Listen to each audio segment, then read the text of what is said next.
Brink takes place on the Ark. It's an immense artificial floating city at sea, built as part of a contemporary green vision, but now existing in 2045, and having lost contact about 20 years beforehand with the rest of the Earth, it exists in complete isolation with what were originally sustainable resources now in limited supply. The result of this is that competing social factions have been thrown into an isolated and horrific conflict. We're heading to the Ark's airport.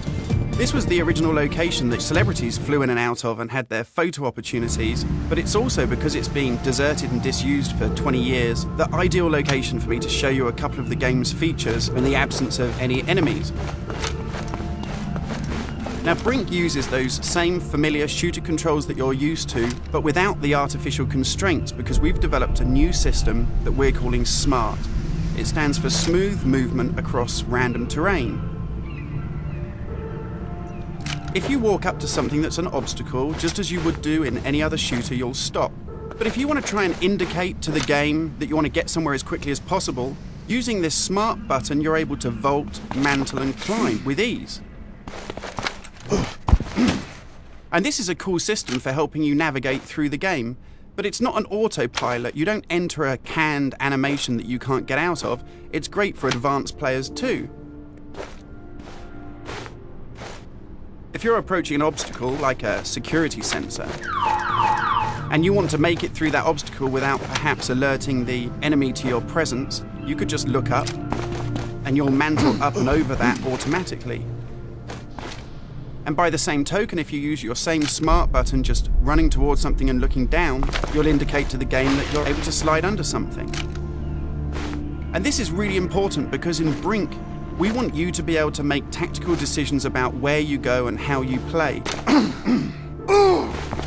It's not a rail shooter where you're on a kind of minecart witnessing canned cinematics.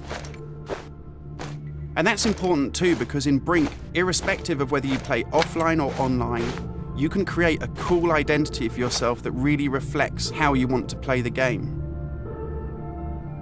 So in Brink, you take on a combat role that suits your preferred playing style, whether you're on the front line attacking the enemy or perhaps at the rear doing support. You'll take part in military objectives as part of a coordinated squad.